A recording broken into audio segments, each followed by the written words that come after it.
Mùa hè rực lửa với biển xanh cát trắng, những câu chuyện tình lãng mạn, cảm xúc của tuổi trẻ.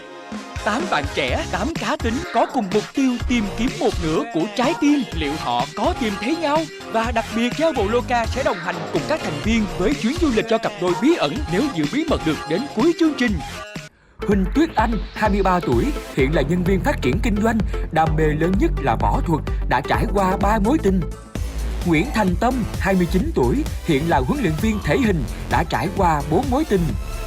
Nguyễn Thị Mỹ Hà, 24 tuổi, công việc hiện tại là người mẫu ảnh và giáo viên dạy nhảy, đã trải qua 2 mối tình. Đoàn Tấn Nam, 27 tuổi, quản lý công ty sự kiện, đã có 4 mối tình. Công việc bận rộn khiến anh không có nhiều thời gian dành cho chuyện tình cảm. Nguyễn Thiếu Lan, 21 tuổi, có nickname là Mèo. Công việc hiện tại là người mẫu, chỉ mới có 1 mối tình. Lê Quang Sơn, 26 tuổi, công việc chính là marketing, đã có 2 mối tình. Lê Tư, 24 tuổi, là nhân viên tư vấn chứng khoán, đã trải qua 2 mối tình. Nguyễn Quốc Huy, 29 tuổi, huấn luyện viên kickboxing, Muay Thái, đã trải qua 2 mối tình. Tuyết Anh ngày càng quan tâm đến Huy nhiều hơn. Tâm vẫn đang trên đường tìm hiểu giữa hai cô gái Thiếu Lan và Tuyết Anh. Anh chàng Sơn vẫn đang là chàng trai có sức hút nhất nhà chung. Tuy nhiên, anh chàng vẫn chưa có một biểu hiện rõ ràng với cô gái nào. Đặc biệt là anh chàng Nam đã có một cuộc đánh úp bất ngờ và đột ngột vào lúc nửa đêm với Thiếu Lan, khiến cho cô nàng không kịp trở tay. Chuyện tình trong ngôi nhà chung đã bắt đầu trở nên gay cấn và diễn biến tiếp theo sẽ như thế nào? Mời quý vị cùng đón xem.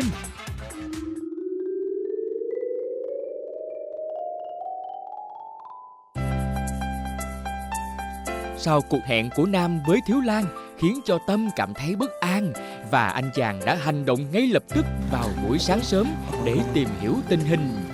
Nói chuyện vui không? Bình thường nói xíu. Nói chuyện xíu hả? Xíu à, xong rồi chuyển rồi vô phỏng vấn. Lúc đó có máy quay không? Anh hỏi kỹ à? Giống em á, em giống em mà. Hỏi kỹ kinh khủng. Thế nhưng Lan chị rất hào hứng khi nhắc đến Huy. Ngày hôm qua em hẹn hò với Huy sao? Hẹn hò với Huy à? Cái đó phải là hẹn hò mà anh chỉ qua đón em. Đón em xong rồi đi mua đồ thôi. Thì cũng thấy dễ thương mà anh Huy ít nói. Ít nói hả? Không ít nói với Hiền. Em thấy em nói. Kiểu sau cứ tự nói tự cười. Xong rồi im luôn. Giống như dạng như em giống như là Nhưng cái không biết nữa. Em cảm nhận em là gì? Em nói khá là nhiều á. Là cho ông ấy mà ông ngại sao ông cứ cười. Lâu lâu ông hỏi mấy câu chọt xong. Thôi cũng dễ thương, để hiền, khá là hiền. Với lại kiểu để ý cái Lan kiểu như để ý tí mà. Cái hồi đợt cái tay em nó cần nước muối để rửa thì không có nước muối. Không có nước muối ở ngoài bán nó không mua được, hay là ông mua em cái chai ông vào tối ông có rửa lên thôi, xong rồi đưa em cái chai nước rửa tay. Tay em bị gì mà không rửa được? tay sọ khuyên nhiều á. Là phải rửa mà em không có mang nước muối, quên mang nước muối theo. Xong rồi ông đưa em chai đó, xong rồi em với nước rửa tay hả? Hơi nước rửa tay của Cross á, dạng set bốc hơi không? Anh có chai đó. Không biết đâu, xong rồi bắt đầu á đưa em, rồi em nói em cảm ơn, thì lúc đó thì cũng dễ thương. Kiểu mấy hành động dễ thương. Sao em không nói với anh là em nói đại nhưng mà không biết ai nghe không nghe thôi. Nói ở đâu? Nói lúc mà Family Mart á, cái đêm mà bị vẽ mặt tùm lum la. Lúc đó không có anh ta. Không biết lúc đó anh chạy đi đâu. Nếu có anh thì anh sẽ nói. Không cần đâu, anh sẽ về nhà anh đi cho em. Liên tục tìm hiểu tình hình của các đối thủ, Tâm xem ra rất quyết tâm chinh phục Lan và giành lại ưu thế của mình. Lát nữa em bệnh gì không? Hôm nay bệnh gì không? Hôm nay hả? Lát nó buổi khoảng 11 hay 12 giờ em phải chạy đi xuống quận 8 để đi chụp. Đi chụp á hả? Rồi có gì em chuẩn bị xong rồi anh chở em qua chỗ đó luôn. Được không? Dạ. Anh chở em qua hả? Anh cũng rảnh giờ đó rồi. Đến chiều anh mới làm lại mà. Nếu như em muốn có phiền không? Không, bình thường. Càng tiện, có người chở đi càng tiện thôi, có gì đâu. Thì anh cũng muốn dành anh cũng muốn dành thời gian nhiều cho em. Sao vậy? Xong san sẻ đều ra anh. Thời gian mình cũng ít. Dạ. Anh muốn dành thời gian để tìm hiểu em nhiều hơn. Sơn hôm nay cũng dậy sớm và chuẩn bị bữa sáng cho cả nhà. Anh quyết định là 7 giờ, bao nhiêu 7 giờ là 7 giờ 10 đó. Thì em cứ kêu mọi người xuống để mọi người xuống từ từ là vừa. Đi luôn rồi. Chờ Tuyết Anh nữa. Chở Tuyết Anh đi rồi. Tuyết Anh làm gần chỗ anh. Ừ. Em có đi làm không? Anh quay về anh chở em đi làm. Được không á? Quận 8 á. Ừ. Anh đã chở em đi rồi. Nói chung là anh làm gần đấy đó. Anh nào ở cấp kẹo anh ơi. Đúng rồi. Ủa ông đang được nghỉ hả? Anh làm rap. Cho nên Lan có soái ca tâm đã chở đi rồi. Xí nhanh quá. Thì hôm nay là những ai còn có ở nhà buổi sáng đi uống cà phê nha. Em mua đi rồi mà. Đáng sữa nhà đội này vô ăn cơm cho anh an toàn nha em. Còn tình nguyện chở Tuyết Anh đi làm khiến cô nàng vui ra mặt. Không. Tuyết Anh, em vừa ăn vừa vậy nè. Nhưng rồi chủ đề câu chuyện lại là Huy. Anh Huy nhắn bảo em ơi bé Lan có phải là cặp đôi bí ẩn không, anh sợ. Thế em bảo hay. Sao lại hỏi em hả? Ủa sao lại hỏi em? Chắc là tại vì thấy em thân với Lan á. Nhưng mà tại không hiểu tại sao mà cứ lo lắng về cái chuyện cặp đôi bí ẩn nhỉ. Cứ bình thường đi. Thì Nếu mà thật sự là mình đang rơi vô một cái tình thế rất là mâu thuẫn với em. 10 ngày cũng không có đủ gì đâu. Nghĩa là nếu mà mình thật sự có cảm tình với người ta, chỉ là cảm tình thôi, cảm tình lúc nói chuyện thôi, hết rồi. Nếu mà 10 ngày chờ phát hiện ra người ta là cặp đôi bí ẩn thì mình cũng thấy có thể là buồn chút xíu, nhưng mà cũng thấy bình thường, tại vì nó không có đủ thời gian để xây lên cảm giác yêu á, hay thích hay thương á. Anh sợ là những người như anh Huy á, anh Huy dạng như khi mà quyết định chinh phục người nào á là sẽ đặt hết tình cảm luôn, không giữ lại cái gì cho mình nữa. Em thấy không? Anh không có ích kỷ mà, cho nên là cái tổn thương của anh chắc nó sâu sắc. Cũng tùy người, như mình á thì mình lý trí hơn, nhưng Huy không có lý trí. Huy cảm xúc đậm hết luôn. Mà ai mà quay ảnh chắc sướng nhờ. Ảnh sẽ lo từ đầu cho tới chân cho tới răng. Thật ra không sướng đâu. Thế hả? Tại Bởi sao? vì con gái là cần được che chở chứ không cần được chăm sóc ai cũng làm được. Có thể thuê người làm được. Chán. Đúng rồi. Nhiều lúc mình đã mệt mỏi á, có thể là mình thấy thương hại chứ. Nhưng mà đừng có nói ra, tại vì ảnh sẽ buồn á. Đừng nói. Ảnh cũng cố gắng mà. Tính ra chị Hà mới lớn hơn em có 1 tuổi thôi á. Là chị giỏi nhờ. Nhưng mà suy nghĩ của Hà cũng sâu sắc. Sâu sắc. Tâm lý. Mà anh để đi, chị là cái người gom hết đồ của Nam đi giặt, phơi lên cho Nam, xong rồi lại gom hết đồ của Nam xuống dưới ủi, xong trả lại. Đâu có ai trong nhà chung làm vậy đâu anh. Ở nhà, các thành viên không bận bịu đã có một buổi cà phê tám chuyện và một cuộc tâm sự với hai người đàn ông. Biết Lan không? Tâm biết, phải nói nha. Có. Anh em phải nói, chứ không có chia sẻ là không biết được đâu. Có. Nếu như mình mà biết để chia liệt ra. Chi là cha. Đó. Để khỏi bị đụng độ. Còn không biết là cái dần hết á. Không đáng chịu. Chưa tấm phấn cho nó nữa. Thế nhưng buổi cà phê lại trở nên khá căng thẳng với hai nhân vật. Ngày hôm nay tươi quá vậy? Ai ngồi bình thường trên ngồi ghế gì cho thoải mái. Ai tươi có vậy hả? Một sự xa cách đến khó hiểu của Nam và Lan sau chuyện tối qua. Hỏi lại câu nữa coi. Đâu ra mà tươi quá vậy? Ủa, anh là ai vậy? Đi ra đi em không biết anh. Không hiểu người ta không biết. Mang qua hồi nào? Anh khùng à. Này của anh ta hả? Này của em. Em Đăng hình ầm Facebook anh không biết gì. Em mang qua hồi nào? Ok. Em mang qua hồi nào? Mang qua hồi nào? Hồi anh Huy chở em về đó. Lúc đó anh đâu có nhà đâu. Em giấu ở trên phòng sao biết được? Không đó, em nói là em không có chạy Thôi, không có đâu, người ta đang muốn chơi mà. Nó cào hả? Ông nói nó cắn nó cào. Làm gì cắn được, nó không có cắn đâu Không, anh. nó cắn, nó có cánh á. Ôi, nó gừ kìa, nó gừ kìa. Đây. Anh đụng con nào đấy nó cũng le rồi nó còn cắn hết á. Anh là tuổi con gì?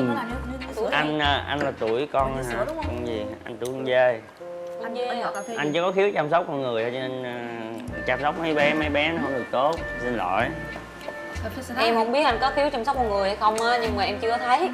Nam cũng đang chờ cơ hội để được thấy nè, chắc mùa sau. Cho em đi qua đây. Anh là quan tâm ngầm. Uống được không? Uống được không Lan? Chắc là ngầm hà, nói hiểu người ta lắm vậy. Và đây là lý do. Cái cuộc hẹn tối hôm trước với Lan nó chỉ là cái cảm xúc bồng bột. Hay năm nói chính xác là cái sự dại dột nho nhỏ của Nam, là cũng cái sự trả lời của Lan trong cái trạng thái nó cũng không có được suy nghĩ thông suốt lắm. Đó là câu trả lời mang tính gượng ép. Hai đứa có nên làm liều không? Làm liều. Thử tìm hiểu rồi tới đâu tới đó tiếp. Em cho anh câu. Ok. Tụi em có được câu trả lời rồi. Ngày mai anh sẽ có cách sống phù hợp vậy. Tất nhiên là Sợ quá. Và sau đêm đó một giấc ngủ tới sáng thì cả cá nhân Nam cũng nói ô sao tối qua mình dại dột quá, mình hay nghĩ kia. Cho nên là việc sáng hôm sau Lan có thái độ khác hẳn so với tối hôm trước thì điều đó Nam cũng thấy hoàn toàn dễ hiểu. Khi mà anh nhắn tin hỏi thì Lan quên trả lời sau rồi Lan thì sau có xin lỗi lại. Xin lỗi là tại vì em do tối hôm quá mệt và em suy nghĩ nhiều nên sáng em quên trả lời và em lu bu nhiều việc nữa. Thì một tin nhắn khá là dài. Sau đó thì anh cũng chả trả lời gì cả. Nhắn như vậy mà anh không nói một tiếng nào hết. Xong lúc Lan cũng tính là gọi là anh cho em xin một chút thời gian để em gặp riêng, có nhắn tin cho ảnh gặp riêng muốn nói chuyện. Thì anh cũng không trả lời luôn. Nên bình thường không nói chuyện với nhau thôi, anh không nói thì em cũng không nói. Vậy là chỉ sau một đêm, chuyện tình của Thiếu Lan và Nam đến rất nhanh và kết thúc cũng rất nhanh. Em xài rồi hả? Em có xài rồi hả? Có nhiên là em tải sẵn hay không, bấm vô là có hay không? Có dây hả? Thời gian là chỗ thì là chỗ. Là mình sẽ tải này về. Tải cái này hả? Ấn vô. Tiền khách sạn. Tiền khách sạn trước đúng không? Hay là tiền khách sạn. Xong rồi ở đây nó sẽ có điểm đến nè, khách sạn gần bạn nè, rồi tới ngày nhận phòng nè, tổng số khách thì mình sẽ Book ra. Book. mình sẽ nhấn những cái thông tin đó xong rồi nhấn tìm kiếm. Chứ giờ chứ muốn đi bên đây Bây đâu? giờ muốn đi anh Nam ở đâu nè? Thử Đi anh Nam ở đâu? Bây giờ Hà muốn đi đâu với Hà Nam thì Ví dụ đi Đà Nẵng đi. Đi Đà Nẵng đi thì bây giờ mình nhấn sao? Mình nhấn ở đây hả? Điểm đến đúng rồi, ấn vô. Anh điểm đến nè, thành phố Đà Nẵng luôn, đúng vô không? luôn. Trời hay biết mình đi Đà Nẵng luôn. Trời cái này hay quá, nó biết mình đi Đà Nẵng luôn. Rồi. Sau buổi cà phê trở về nhà chung, Tâm đã tình nguyện đưa Lan đi làm để hiểu hơn về cuộc sống và công việc của cô nàng. Hello.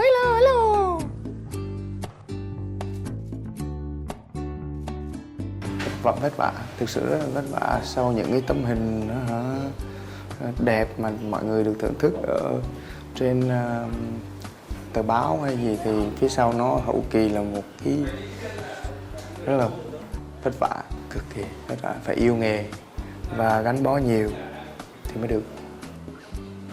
Ai công việc đúng là phải công việc thì nó khác hoàn toàn với lại những gì mà mình thấy ở ngoài khi mà đi vào sâu. Ở nhà Huy lại trở thành người hòa giải cho Tư và Nam. Em thấy anh Nam là người như thế nào? Em thấy anh Nam hả? Cũng bình thường. Tinh tế lắm à. Không, no. Anh thấy Anh hỏi em thích anh Nam không? Nếu muốn tìm hiểu anh Nam không? Không phải là người đàn ông của em. sao vậy anh Nam có sự nghiệp, có Bữa công ăn trước việc làm. Bữa trước em có ngồi nói chuyện riêng với anh Nam. Thì anh Nam cũng chia sẻ với em kiểu như là anh thích một người con gái độc lập, rồi cá tính, rồi chung rồi hiểu cho hiểu được công việc của ảnh. Trong thâm tâm em biết là anh Nam không phải là cái người mẫu đàn ông lý tưởng mà em theo đuổi. Rồi em không thích người nói nhiều. Nhưng xem ra anh chàng đã uổng công vô ích. Em thích người ít nói nhưng mà hành động nhiều. Em thấy anh hành động nhiều á, cũng ít nói á. Em thích chơi với anh bởi đơn giản anh gì đó, anh là một người đàn ông tốt gì đó, em thích chơi vậy thôi. Em vui vẻ, em happy ở bên anh. Cho vui. Còn yêu không là chuyện khác. Còn em bảo là bây giờ em có thích anh Nam không? Không. Em có ý định tìm hiểu anh Nam hay là yêu đương gì đâu.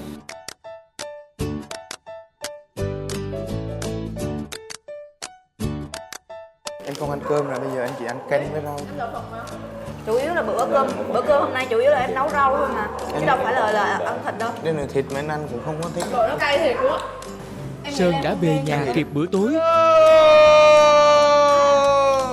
Sơn Anh liền cho ngon. Có Sơn này em nói như vậy mà tưởng có Nam rồi đấy em mừng thiệt vậy là có Sơn là em không mừng à? Sơn có phát biểu gì không Sơn? Em đang nói ngược lại mà. À có này ngược lại là Và anh chàng tinh ý nhận ra sự thiếu vắng của Hà. Mr. Hà đâu rồi? Anh Thủy Hà bệnh đó trên. Anh lên coi gì đó. Cho lên hỏi. Người đàn ông những tưởng khô khan lại là người tình cảm rất quan tâm đến mọi người. Em có uống xe uống gì không? Uống nước cam nha.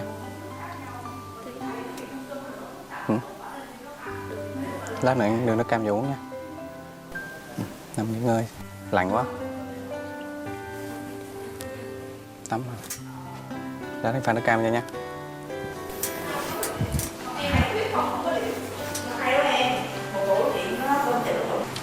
Em không biết nè. Có vào tâm em mà không biết.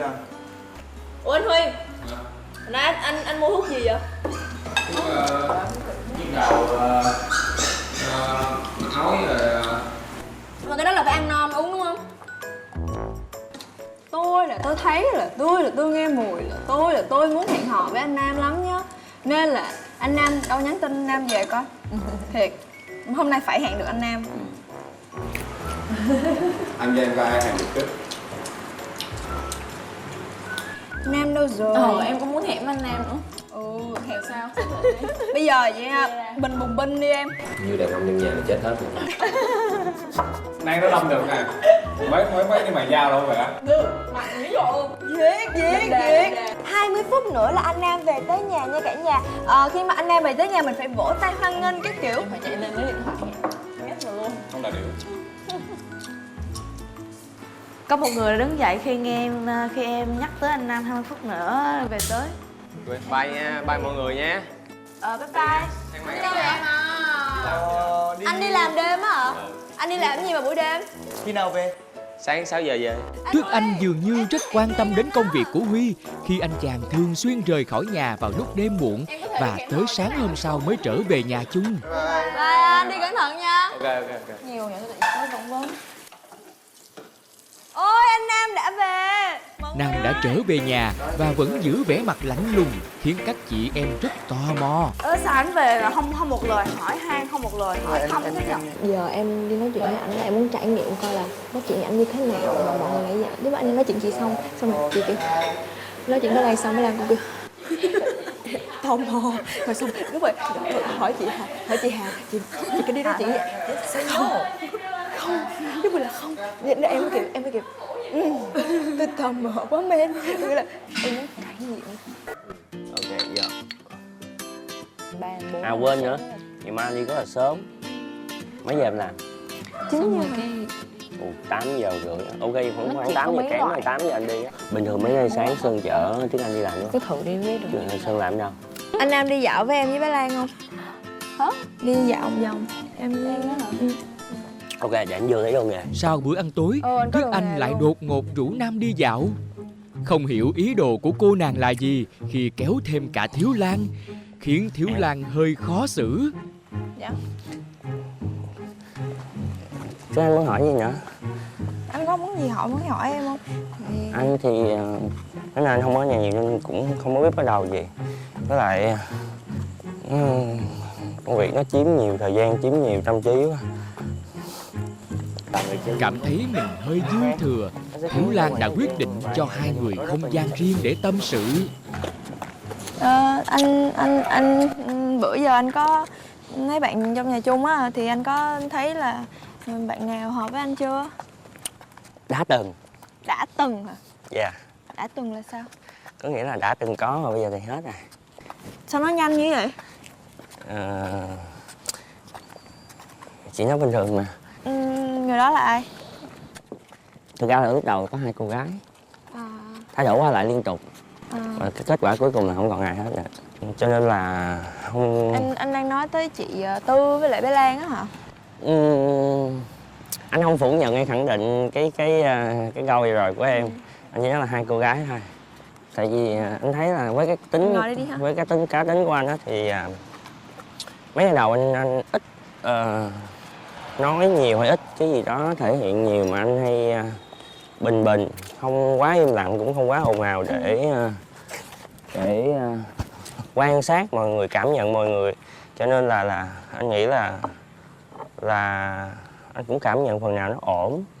Rồi sau đó có những cái tương tác, nói chuyện, hành động, có những cái tiểu tiết nhỏ để gọi là test nhau, những cái bài test nhỏ thì test tâm lý, test cách cư xử, test lối tư duy thì và kể cả những cái tư duy, những cái va chạm một cách ngẫu nhiên nữa thì sẽ hiểu ra được ai hợp hay không hợp mình để tiến tới bước kế tiếp nữa. Cảm nhận của anh như thế nào về từng cô gái? Anh có thể bắt đầu từ em. Anh chưa từng gặp em, và cái lĩnh vực em làm việc nó chỉ hơi gần anh thôi. Còn anh với Lan là cùng một lĩnh vực, và Lan đã từng làm việc với anh nhiều lần. Tụi anh từng tương tác, từng tiếp xúc, từng thân thiết theo đúng kiểu của một người đồng nghiệp. Thấy cái chuyện nó không có gì mình đáng để tâm tới. Thôi em về em dành thời gian để làm những việc có ích hơn. Không cho hai người nó nói chuyện riêng, em cũng không có muốn xem vô. Chị tới anh kêu là em có muốn gì muốn hỏi em nghĩ là nó cũng không đáng để hỏi, mình không làm cái gì hết. Chắc là em cũng có hiểu chút. Thấy với lại em nghĩ là cái việc mà mình có nói ra nữa thì nó cũng chả là cái gì mà làm người ta khó xử thêm. Em không đáng để mình nhúng tay vô cái bên em đó. Chắc em lên học Anh văn trước nhá. Nhiều lắm. Dạ, sáng ngày mai em đi. Bé Tuyết, anh nó đang có cái gì đó ức chế với anh Nam. Tới hôm qua anh Nam có hẹn Thiếu Lan đi nói chuyện. Đi về thì bé nó có kể cho tụi em nghe. Lúc đó anh đang nhắn tin với lại Tuyết Anh. Anh lại nói với Thiếu Lan á là anh không thể kiểu như là anh không thể quen Tuyết Anh được. Tuyết Anh thì quá bồng bột. Kêu Thiếu Lan là ngày mai á, kiểu như là nếu em ok á thì ngày mai anh bắt đầu thả thính em. Vui vậy? Trong khi đó anh lại nhắn với Tuyết Anh cũng hẹn nói chuyện này nọ. Thì hai con bé thì nó nói chuyện với nhau mà, cho nên nó thắc mắc, cho nên mới có dẫn đến một cuộc nói chuyện muốn hẹn nhau ra như lúc nãy. Chung gặp để nói chuyện để hiểu nhau hơn thôi. Tại vì em cảm thấy là em chưa có một cuộc nói chuyện riêng với anh. Tại vì em thấy ai trong những cô gái đều được nói chuyện riêng, nhưng mà em không được, nên em hẹn anh ra để tìm hiểu. Thực ra chỉ có một cô gái nói chuyện riêng thôi. Lan. Dạ. Còn Tư thì nó giống theo kiểu là nên làm gì đó để bổ sung cái khoảng thời gian anh vắng mặt. Còn em là tại vì em chủ động gọi anh ra đúng không? Hiện tại thì em đã thích ai trong ngôi nhà này chưa? Hả? Hiện tại em đã có thích một người nam giới nào trong ngôi nhà này chưa? Có hay không đâu cần biết là ai. Từ đầu em đã có rồi. Từ đầu? Là tính từ lúc nào? Từ lúc em bắt đầu gặp anh hay là từ lúc ở ngoài biển? Từ lúc ngoài biển anh ạ. Vì điều đó có nghĩa là em wow, anh cũng ra biển hả? Từ lúc ra biển nghĩa từ khi nào ta? Từ lúc ngày đầu tiên em ra tới ngoài Coco Beach hay là khi nào? Thật ra trên xe thì cũng có cũng không có. Thì những ngày ở biển á, 3 ngày ở biển á. Giống như là anh Huy cùng tần số với em nè. Không, anh Huy không có cùng tần số với em. Huy hay là anh Huy á là rất là hiền, rất là đảm đang. Hôm đó là Huy Sơn cùng tần số, anh quên mất hay là cái hôm mà nói chuyện ngoài biển á. Anh Sơn. Sơn hả? Quên nữa, anh đang định xuống tóc, em có nghĩ nên không? Đó là quyết định của anh thấy nó phù hợp cho anh. Theo em thì em muốn đặt nickname mới cho anh không? Em sẽ để mọi người đặt nickname mới cho anh. Có thể là không còn là anh Nam Phồng Phình nữa, mà sẽ là anh Nam... Không, chắc chắn không phải Nam Chọc rồi nha. Anh Nam lém lỉnh.